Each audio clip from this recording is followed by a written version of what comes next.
태엽의 야구 취재 49년 베테랑 기자의 묵직하고 예리하고 어디서도 볼 수 없는 고급스러운 분석과 전망 최강 볼펜의 이용균입니다. 안성호 기자 나오셨고요. 네, 안녕하십니까. 최강 볼펜의 안성호입니다. 젊은 국대 잠 깨어오라. 아, 이거 노래 안 하려고 그랬는데. 다시 갑시다. 네, 이거 NG야, NG. 정말 젊은 국가대표팀이 이제 일본과 경기를 치렀어요. 좋은 모습 보여줬고 아쉬운 부분도 있어서 희망과 숙제를 모두 확인한 일본과의 두 경기였는데 굉장히 중요한 경기긴 했던 것 같아요. 물론 이제 볼넷을 23개나 내준 이제 마운드 쪽의 숙제가 확인이 됐고 또 한쪽으로는 안현민, 송성문, 문현빈, 김주원 등 이제 대표팀 타선의 새로운 얼굴들을 확인했다는 점은 이제 희망이 될 수 있을 것 같습니다.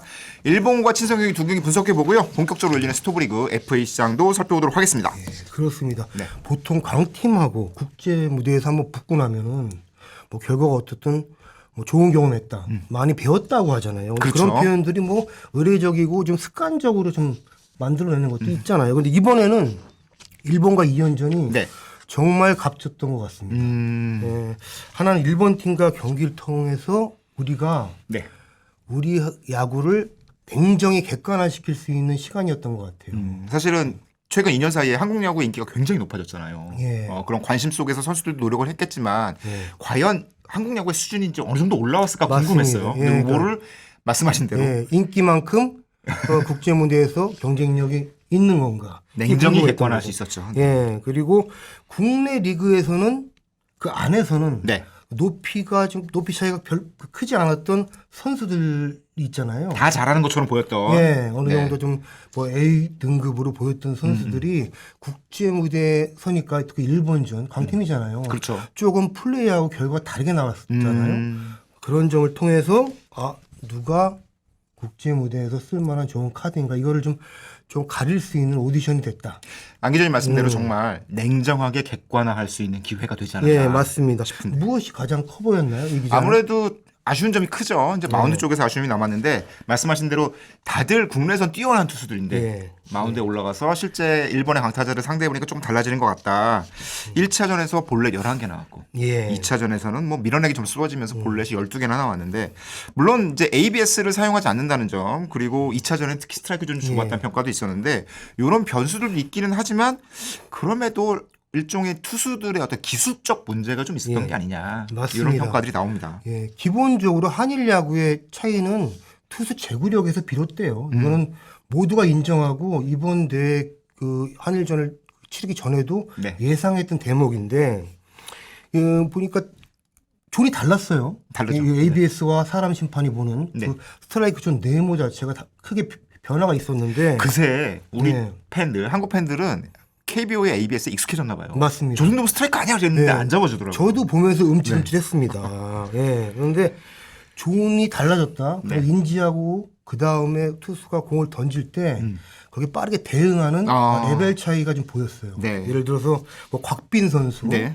두산 에이스죠. 그리고 박영현 선수는 존 변화, 사람 심판이 봤을 때 물론 힘들었을 텐데 그런 부분이 크게 부각이 안 됐죠. 네. 그런데 그 이로운 선수, 네. 이호성 선수, 또 오원석, 김영우 선수는 조금 갖고 있는 강점을 제구 문제로 발휘 못했죠.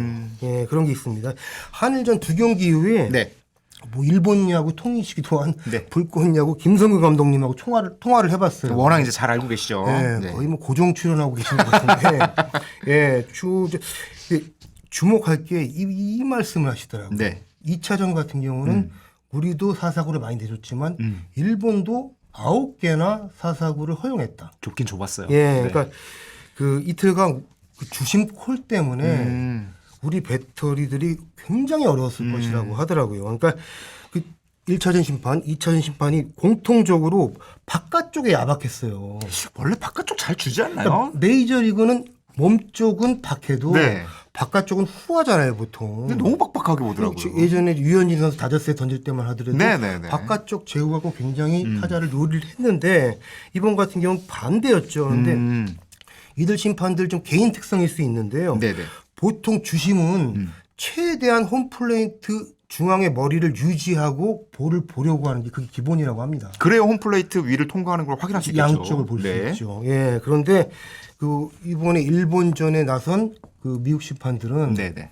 대부분이 뭔가 포수와 타자 사이에 머리를 뒀는데 가령 우타자가 나오고 네. 우투수가 나오면 그 포수와 타자 사이에 이렇게 머리를 두게 되면 이렇게 집어넣는 거죠. 그러면 네네네. 바깥쪽 볼을 볼 수 있는 시야가 좁아지고 멀잖아요. 조금 각이 달라지죠. 시야가 멀잖아요. 예.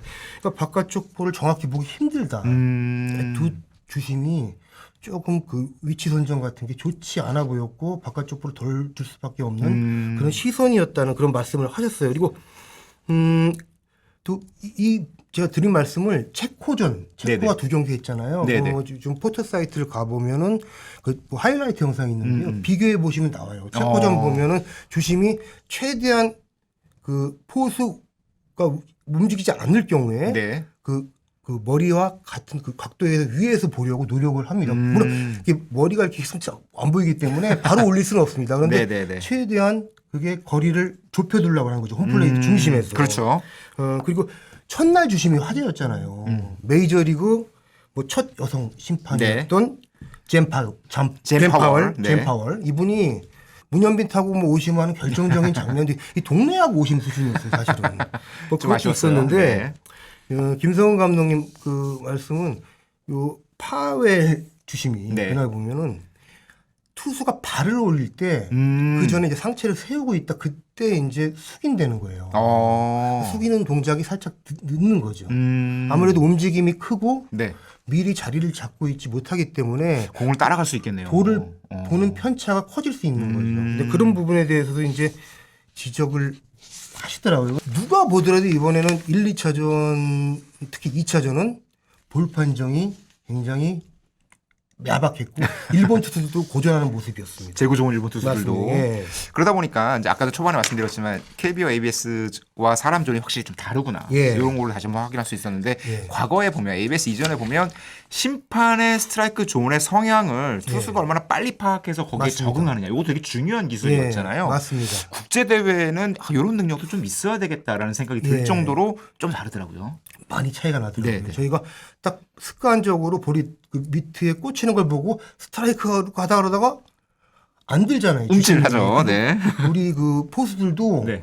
이게 항의는 못하고 스트라이크 줄 알고 나이스 피칭 했는데 반응이 안 나오니까 맞아요. 당황하는 모습이 여러 장면에서 보였어요. 계산이 막 흔들리죠. 높은 공 잡아주지 않는다는 느낌 받았고요. 또 하나는 이번 타자들이 우리 그 투수들이 던지는 낮은 변화, 낮은 쪽으로 떨어지는 변화구에 잘 안 속는다는 느낌 받았죠. 그거를 무슨 따라가다 멈추는 것도 아니고 예. 자신 있게 보내더라고요. 그냥. 예, 일본 타자들이 네. 좋은 변화구를 리그에서 많이 받고 선구안이 아무래도 좀 세밀해지겠죠. 네네. 그런 적응력 차이도 있겠지만 KBO ABS가 올해 특히 보면은 커브나 체인지업 슬라이더 낮게 떨어지는 그 큰 맞아요. 변화구가 네. 스트라이크를 걸리는 경우가 많았잖아요. 거의 원바운드성 들어오는 것처럼 보이는데도 예. 끄트머리 걸리면서 스트라이크 요인구가 되고. 되기도 하고 또 스트라이크 아래쪽에 보더라인에 걸려서 결정구가 되기도 하고 네. 그런 공을 던지는데 승부로 던지는데 우리 투수들이 익숙해져 있다. 그런데 그 일본 타자들 눈에는 그것이 거의 90% 이상 볼로 익숙해져 있는 거죠. 게다가 궤적으로 왔을 때. 심판들도 안 잡아주고. 예, 일본 타자들은 사람 심판에 익숙한 채 타석에 들어가서 볼을 받고 네네. 우리 투수들은 ABS 존에서 크게 이제 벗어나지 못한 상태에서 투구를 했다. 이런 부분이 아무래도 4사구가 늘어나는 그 배경이 됐던 것 같아요. 그러니까 기본적으로 제구 차이 얘기하면 저희가 뭐 투수들이 공을 더 던져야 되는데 뭐 캠프에서 투구수가 적고 이런 얘기 하다 보면 그냥 논문을 써야 되잖아요. 근데 어렵죠, 어려워. 이번 네. 대회 단면만 볼 때는 그런 부분이 부각이 됐다. 그랬습니다. 사실 KBO 이제 수뇌부가 선수협 사람들 만났었잖아요. 체코전 예, 있을 예, 때. 예. 그 선수 이제 이사들이라고 해야 될까? 예. 선수협 관계자 선수들을 만나서 얘기했고 선수들이 ABS 좀 손봐야 되는 거 아니냐 예. 이런 의견들을 전달했잖아요. 예, 맞습니다. 그래서 네. 뭐 저희도 예전에 영상 만들 때 ABS 존 해가지고 모서리를 깎을 수 있냐, 뭐 기술적으로 어떻게 되냐, 그렇죠. 이런 얘기들을 질문도 많이 했고 첫 그랬잖아요. 회에서 두 번째 갈 때 조금 바꾸긴 했죠. 맞습니다. 네. 예. 그러니까 ABS 자체도 진화가 필요하다는 생각을 해요. 그러니까 말씀드린 대로 변화가 있었지만 네. 우리가 지금 만드는 ABS 존은 최대한 야구 규칙 속에 있는 문구에 맞는 그렇죠. 예, 그거를 적용시켜서 만든 그림이잖아요. 근데 사실은 그거와 현실의 스트라이크 존의 차이가 크다는 거죠. 팬들 보시면 아셨을 그러니까 거예요. 현실 네. 존에 근접할 수 있도록 조정을 할 필요도 있을 것 같아요. 현실 존이라는 거는 지금 뭐 트랙맨이고 뭐고 트래킹 데이터가 많으니까 네네네. 찍히는 거를 통계화 시켜가지고 그걸 적용시켜서 조금 국제 무대에 나가나 ABS가 그 없는 그 경기에서 적응력을 좀 키울 수 있는 그런 연구해야 되지 않을까 싶습니다. ABS의 장점은 이제 심판마다 달라지지 않는다는 장점이 예. 있는 거고 반면 ABS 존의 스트라이크라는 것 원래 야구 규칙의 스트라이크라는 건 타자가 칠 수 있는 공이잖아요. 맞습니다. 예. 어떨 때 보면 저걸 어떻게 치지라고 생각되는 공들이 있어서 맞습니다. 그 부분은 예. 계속 논의와 예. 협의가 필요할 것 같습니다. ABS가 문제가 아니고 ABS 존, ABS의 스트라이크 보도 라인을 어떻게 그리느냐가 중요할 것 같아요. 그게 이제 야구의 예. 철학과 담겨져서 맞습니다. 효과적으로 조정할 필요가 예. 있을 것 같고 앞으로 이제 메이저리그도 ABS 도입하잖아요. 예. 이 국제적인 통용 기준도 좀 만들어주면 좋겠다는 생각이 그렇습니다. 듭니다. 예, 그럴 필요가 있을 것 같아요. 네. 예. 거기에 더해서 이제 우리 볼넷 얘기 들었는데 일본 타자들의 대처 능력 정말 좋더라고요. 기술 네. 좋더라는 생각이 들어요. 이번에 일본 경기를 보러 갔다 온 야구 관계자, 현장에서 본 야구 관계자 얘기를 들어봤는데 벌써 귀국했어요. 예. 1차전만 보셨더라고요. 아, 네, 1차전이요? 1차전 보고 돌아오셨는데 그분의 설명을 들어보니까 일본 타자들의 어떤 스트라이크 존에 대한 적응력, 그러니까 스트라이크를 판별하는 능력, 뭐 선구안이라고 부르기도 하는데 분명히 초구이고 스트라이크 잡은 것 같은데 조금 있어 보면 풀카운트도 있고, 맞습니다. 예. 그러니까 속구 힘있게 들어가는 건 커트해내고 변화구는 참아서 볼 만들고 이런 장면들이 계속 나오면서 투수들이 일종의 볼배업 싸움하기가 굉장히 어려운 장면들이 많이 나왔잖아요. 그러다 보니까 볼넷이 늘어났고 그래서 이런 얘기들을 하더라고요. 한국 타자들이 최근에 흐름 중에 하나가 히팅 포인트를 앞에 놓고 때린다 이런 예. 노력들도 많이 했고 예. 실제 그런 움직임이 많았잖아요. 이건 좋은 타구를 만드는데 굉장히 좋지만 이게 실제로 게임을 해나가는 거 수준급 있는 투수들과 승부를 할 때는 조금 어려움이 있는 게 아니냐라는 분석과 함께 일본 타자들은 그 조절이 좀 능한 것 같다.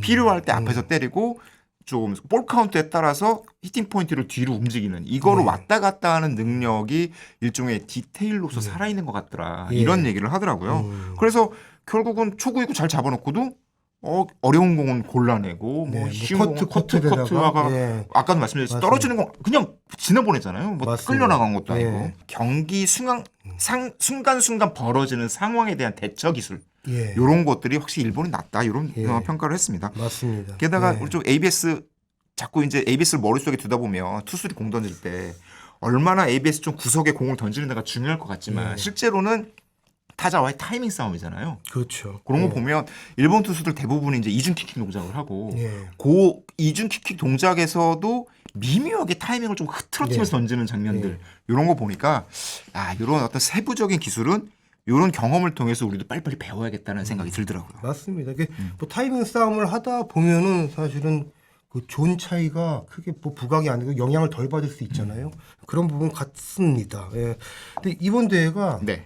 사실은 비공식 WBC 대표팀 선발전이기도 했죠. 이 중에서 과연 누가 국제 경쟁력이 있을까? 본대에 나갈 수 있을까? 이건 아마 코칭 스태프하고 관계자들이 유심히 봤을 거예요. 그렇죠. 예. 누가 눈에 띄었습니까? 아까 말씀하신 대로 투수 쪽에서는 이제 곽빈, 박영현 선수들이 눈에 띄었잖아요. 정우주 선수. 정우주까지. 빼면 큰일 큰일 나죠.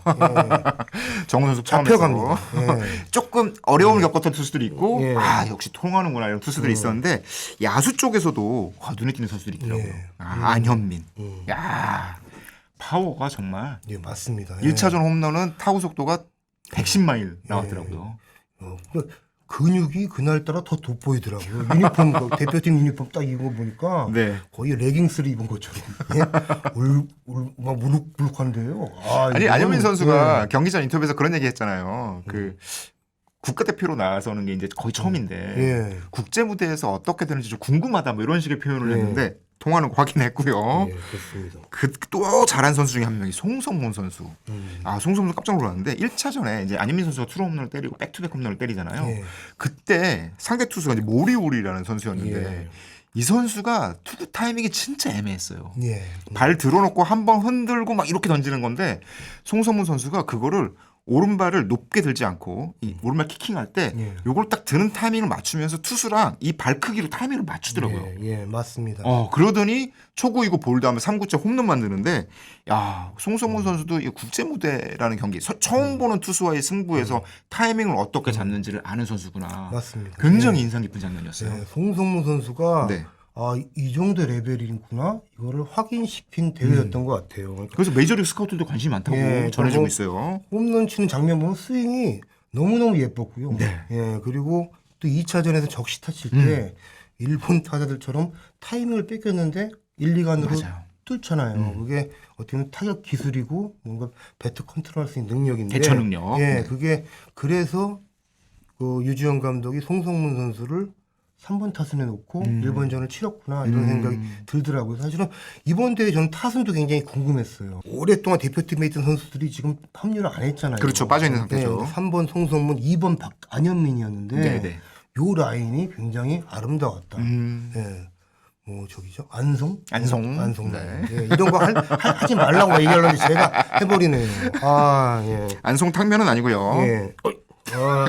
편집해 주세요. 예. 그래서 그렇습니다. 예. 근데 어쨌든 저희 리그가 최근 4, 5년 사이에 구속혁명이 일어났잖아요. 그렇죠. 최근 이제 일본에게 양패를 당하면서 우리도 좀 구속을 올려야겠다는 생각을 많이 했죠. KBO 리그 평균 페스티벌 구속이 네. 4, 5년 만에 한 4kg 증가해서 146kg. 근데 저희가 처음에 궁금했던 거는 대회 앞두고 우리 투수들이 150kg 던지는 뭐 불펜 투수 포함해서 네네. 한 9명, 10명 된다고 했어요. 이 투수들 그 강속구가 일본 타자들한테 어떻게 얼마나 통할까 궁금했는데 네. 사실은 그게 이슈가 아니었더라고요. 우리 타자들이 네. 리그에서 빠른 공을 치면서 음. 빠른 공에 대한 대응력이 좋아졌구나. 아. 예, 근데 저는 그걸 느꼈어요. 그러니까 일본 투수들이 던지는 그 볼 끝도 다르죠. 그렇죠. 예, 근데 페스티벌에 1차전부터 초반에 안 밀리고 따라가더라고요. 근데 그런 점이 우리 리그에서 빠른 공을 던지는 투수가 늘은 게 긍정적으로 나타난 그 부분이다. 이렇게 보여집니다. 예. 확실히 야구는 상대적인 것 같아요. 예, 이게 예. 투수들이 빨라지면 타자들이 거기에 대해서 대응하면서 실력이 예. 좋아지고 타자들의 실력이 좋아지면 투수를 이기려고 또 예, 노력을 하고. 말씀하셨듯이 저기 안현민 선수도 그렇고 네. 예, 송성문 선수도 그렇고 문현빈 선수도 그렇고 국내 리그에서 돌리는 것과 차이가 거의 없어 보이잖아요. 과거만 해도 말씀하신 대로 4, 5년 전만 해도 예. 일본 투수들의 강한 공을 당하면 예. 사실 약간 주눅 들거나 예. 이거 안 되나 뭐 이런 느낌의 표정들이 그렇습니다. 있었는데 그리고 또 하나는 국내 리그에서 뭐 이렇게 통하지만 좀 어중간한 스타일. 공 빠르네. 한 150km 던지네. 네. 슬라이드 던지네. 이 정도 갖고는 국내에서 어느 정도 뭐 불펜 투수도 할 수 있고 뭐 오선발도 들어가고 하지만 일본 같은 강팀한테는 통하지 않는다. 네. 네. 그래서 힘이나 구위로 압도하거나 그렇죠. 아니면 투수를 하면은 조금 색다른 유니크한 스타일. 그래야 국제 무대 그리고 강한 팀하고 막 붙었을 때 뭐 경쟁력이 있다. 가령 곽빈, 정우주, 박용현 선수 공통점은 구속도 구속이지만 볼끝이었어요. 일본 타자들이 예. 자꾸 공 밑둥을 때리더라고요. 예, 맞습니다. 맞더라고요. 정우주 선수가 페스티벌 155kg, 106kg 던진 게 아니에요. 맞아요. 150kg, 149kg인데 맞아요. 네. 못 따라오잖아요. 예. 곽빈우 선수도 굉장히 볼끝이 좋더라고요. 박용현 선수도 2이닝을 막았는데 굉장히 볼끝이 좋았죠. 예. 그리고 저는 1차전에 그 자완 김건우 선수 네. SSG 이 선수 나오는 게 굉장히 궁금했어요. 나올 때. 그리고 그 전에 사실은 대량 실점할 때 왜 김건우 선수 안 쓰지? 이런 생각도 했거든요. 네네네. 이 선수가 조금 유니크하잖아요. 예. 일본 투수처럼 던지지 않나요? 팔 나오는 각도부터 해가지고. 네네네. 근데 이 선수가 2이닝 던지면서 본래 3개를 내주긴 했지만 1안타에 무실점이고 그 일본 타자들이 굉장히 어려워하는 게 보이더라고요. 이런 점 같아요. 과거에 이제 오승환 선수도 막 통화했는데 볼끝이 좋았기 때문에. 네. 그렇고 뭐 구대성 선수나. 그렇죠. 보통 특이합니까? 보통 뭐, 예. 보통 특이한 게 아니죠 정말. 예. 김광현 선수도 와일드한 투구 폼에 그렇죠. 슬라이더가 굉장히 일품이었는데. 보기 힘든 슬라이더죠. 예, 그게. 맞습니다. 그 변하는 각이. 그것 때문에 일본 타자들이 어려워했거든요. 근데 고만고만한. 네네. 예, 그거 갖고는 뭐 국내에서는 어느 정도 역할이 되겠지만 그 뭐 1번전 그리고 더 강한 팀 만나서는 좀 뭐 힘들지 않을까 싶습니다. 예. 거기에 더해서 확실히 적어도 한 개 이상의 변화구 제구력을 좀 갖춰야 되는구나 이런 생각이 들더라고요. 김서현 선수가 이제 마지막 9회에 예. 올라와서 어쨌건 슬라이더가 스트라이크 존에 들어가니까 맞습니다. 통할 수 있었던 걸 예. 보면 이게 속구 그러니까 패스트볼의 스피드와 구위뿐만 아니라 변화구를 스트라이크로 잡아낼 수 있는 능력 이게 정말 중요하다. 다시 한번 깨닫게 됐어요. 볼넷이 막 나올 때 네. 볼넷 남발 이럴 때 사실 저는 원태인 선수 생각이 나는 거예요. 우리도 스트라이크 넣을 수 있는 투수가 있는데 사실은 원태인 선수 그리고 문동주 선수 네. 그리고 LG 손주영 선수는 한번 내지 않을 그런 생각도 했거든요. 저도 취재 과정에서. 그런데 유지영 감독과 코칭 스태프가 선수들 몸 상태를 네. 준비 단계에서 한번 살피면서 피로도가 굉장히 회복이 안 되고 조금 그런 기미가 있으면 아예 안 쓰겠다고 생각을 했어요. 그렇죠. 예, 그런 점이 조금 아쉽긴 한데요. 대신 뭐 원태인, 문동주, 손주영 선수는 뭐 큰 변화만 없다면 변수만 없다면 내년 WBC 투수 엔트리에 들어가서 뭐 주축으로 뛸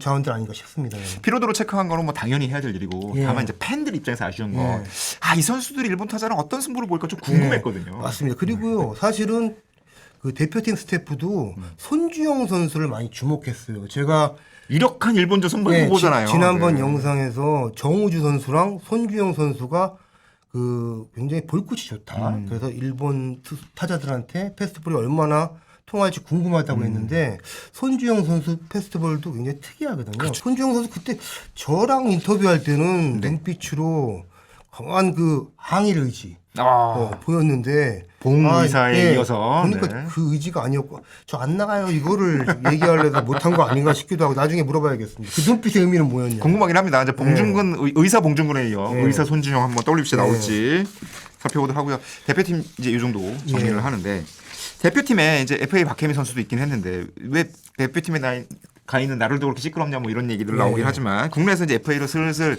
불이 지펴지고 있습니다. 시장 빅2로 평가된 선수 중에 한 명. 박찬호 선수는 이제 두산 가는 게 거의 굳어져 가는 것 같죠. 공식 발표는 아직 안 나왔지만. 예, 그렇습니다. 예, 뭐 두산행 발표는 곧 나올 것 같고요. 지금 영상 저희가 녹화 월요일 오후에 지금 진행 중인데요. 네. 지금 사진 촬영하고 있을지도 모릅니다. 네, 근데 하여튼 곧 나올 것 같습니다. 네. 그리고 두산하고 그 최종 2파전을 벌인 상대는 KT였다고 하고요. 조건이 뭐 제가 듣기로는 거의 동일했다고 해요. 거의를 빼도 될 정도로 동일했다고 합니다. 근데 박찬호 선수가 네. 두산을 선택했고 두산을 좀 선호했다고 해요. 그런데 뭐 그 이유는 아마 뭐 계약 이후에 본인이 밝히지 않을까 싶은데요. 네네. 짐작할 수 있는 단서는 네. 그 박찬호 선수가 건대부 중 서울 장충고 출신이고요.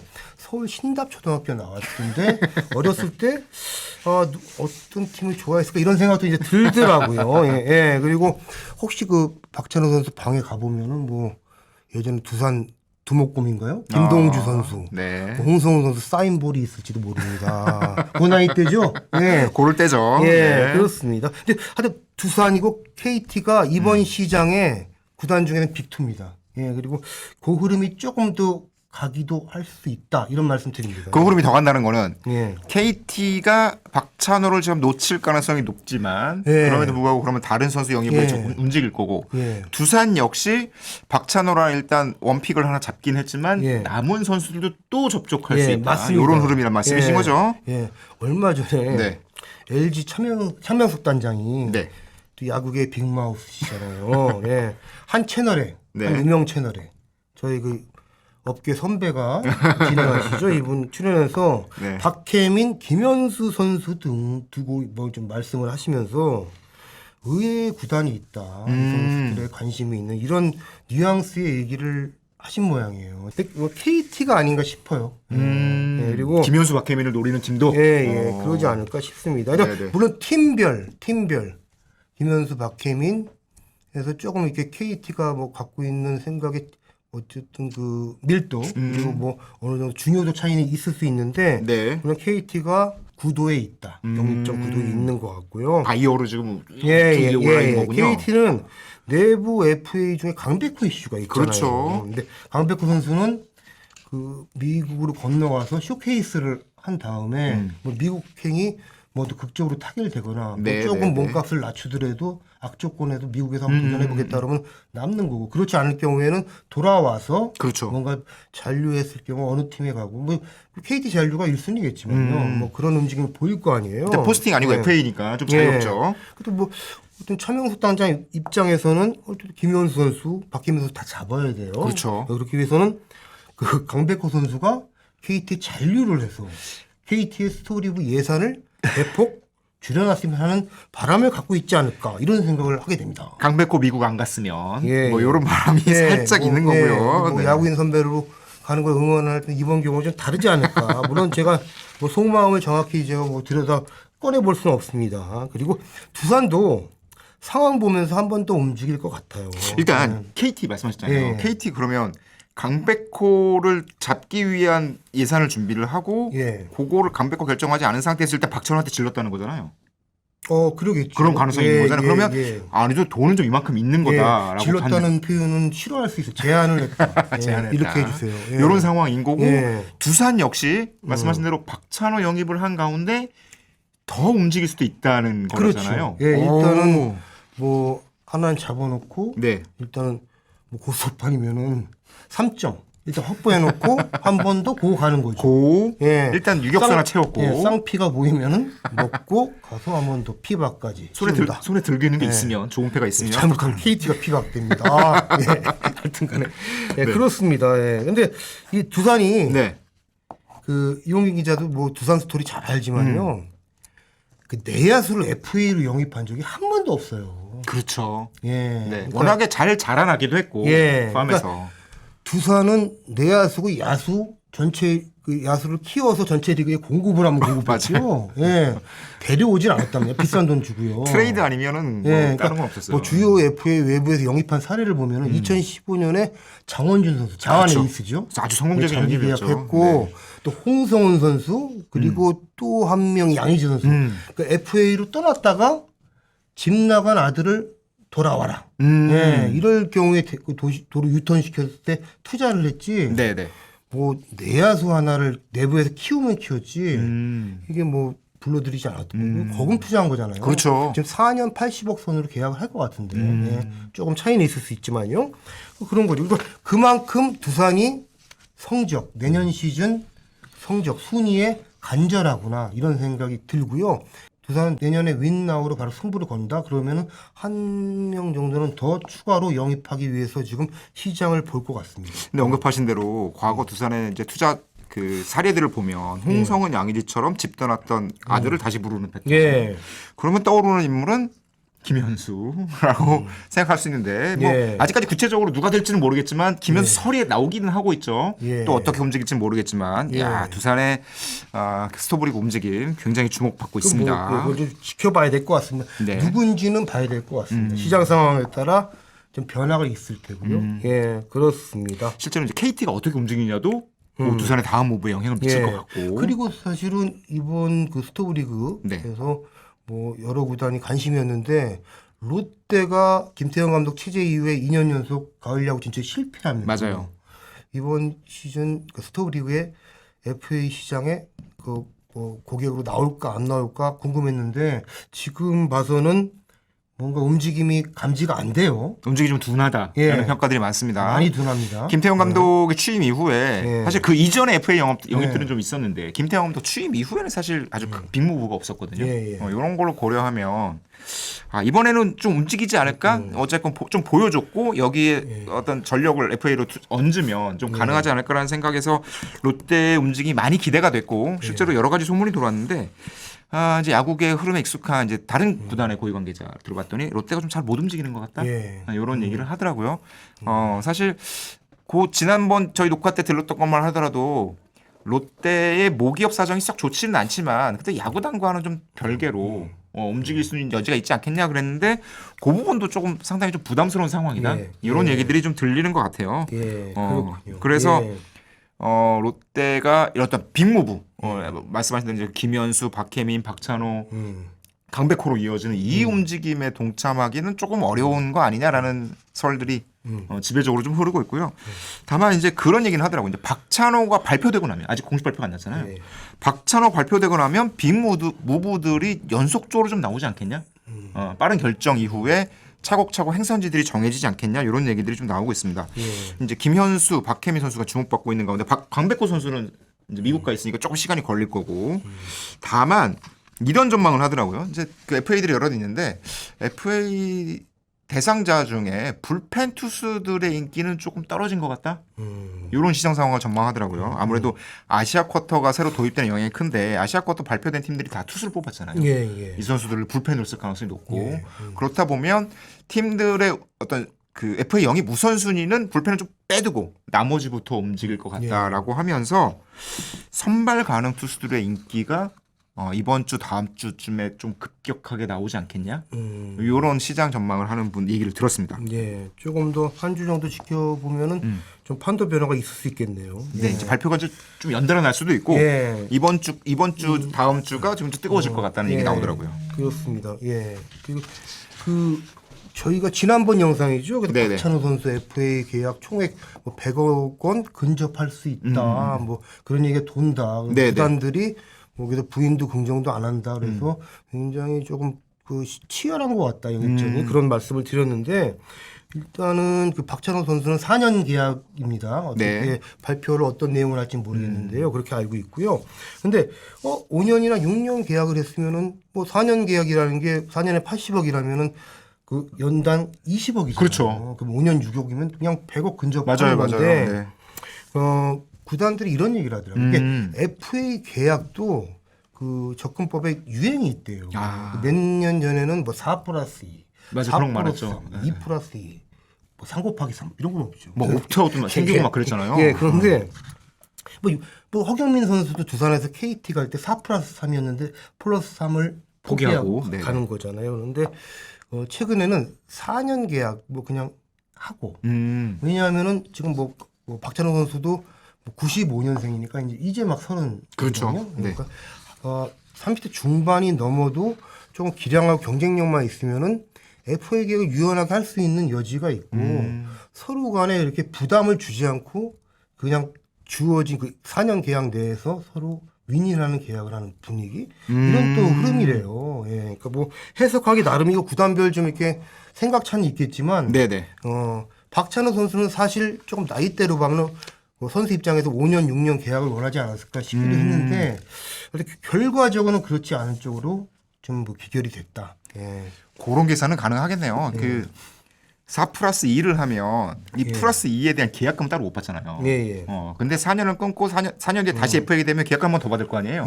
이런 것까지 계산을 하면 4년 뒤에 FA가 될 일종의 경쟁자들도 계산하고 어쨌건 4년 계약하는 게 유리하다라는 판단을 했을 수도 있을 것 같습니다. 또 한편으로는 그런 것도 있어요. 그러니까 100억 하면은 이게 들리는 게 맞아요. 뭔가 이제 느낌이 이거는 뭐 그냥 너무 사치하는 거 구단이. 구단도 구단이고 선수도 엄청 부담스럽거든요. 그러니까 저희가 지난번 영상에도 그냥 총액이라고 말씀드렸는데 그 계약 연수로 따지면 저희는 5년, 6년 계약을 이제 보통 계산해서 이런 분위기인 것 같다고 이제 전해드리는 건데요. 이게 선수들 그리고 보통 저희가 얘기할 때 총액을 갖고 얘기하잖아요. 그렇죠. 최대 총액 그것도. 무슨 뭐 얼마짜리 선수 해가지고 무슨 뭐 60억 내야수 뭐 이런 식으로 하잖아요. 그러니까 그 총액이 그렇게 100억으로 달리고 그게 뭐 그 본인의 이제 수식어로 붙었을 때 부담스러워하고 있다는 그 얘기도 들리고. 실제로 그렇습니다. 최영우 선수가 뭐 100억, 120억 받았을 때 그때도 그 스스로는 그 가치를 증명하기 위해서 굉장히 많은 노력도 하지만 그 숫자가 주는 부담감 이런 것도 상당했다고 얘기를 한 적이 있거든요. 맞습니다. 뭐 150억 포수에서 그냥 총액 자체에 그냥 포지션 붙여버리고 좀 부진하다 싶으면 그냥 뭐 압박을 많이 받을 수밖에 없는 그게 어떻게 보면 좀 저희 그 미디어의 습관적인 표현, 그게 어떻게 좀 반응한 결과 아닌가 싶기도 합니다. 그래도 많이 받으면 좋죠. 4년에 8억 한번 받아보고 은퇴했으면 좋겠네. 여러분, 짱강원팬 많이 시청해 주시고요. 구독과 좋아요 많이 눌러주시면 저희도 힘을 내서 FA 선언 한번 그럴 일 없죠. 저희 코칭 스태프, 플레잉 코치로 좀. 모시겠습니다. 그러고 보니까 플레인 코치 때는 선수들도 올해 좀 많이 있더라고. 이재원 선수도 예, 그렇고, 김성현 맞습니다. 선수도 그렇고. 예. 자, 다들 마치시죠. 새로운 출발에 대해서 힘찬 응원과 박수 보내드리고, 자, 최강 볼펜도 이제 친선 경기 끝났고, 스토브리그, FA, 그리고 앞으로는 이제 오프 시즌이니까 초대 손님도 좀 모시고 깊이 있는 이야기 좀 들어보도록 노력하도록 하겠습니다. 앞으로도 많은 응원 부탁드리고요. 지금까지 시청해주셔서 감사합니다. 네, 감사합니다.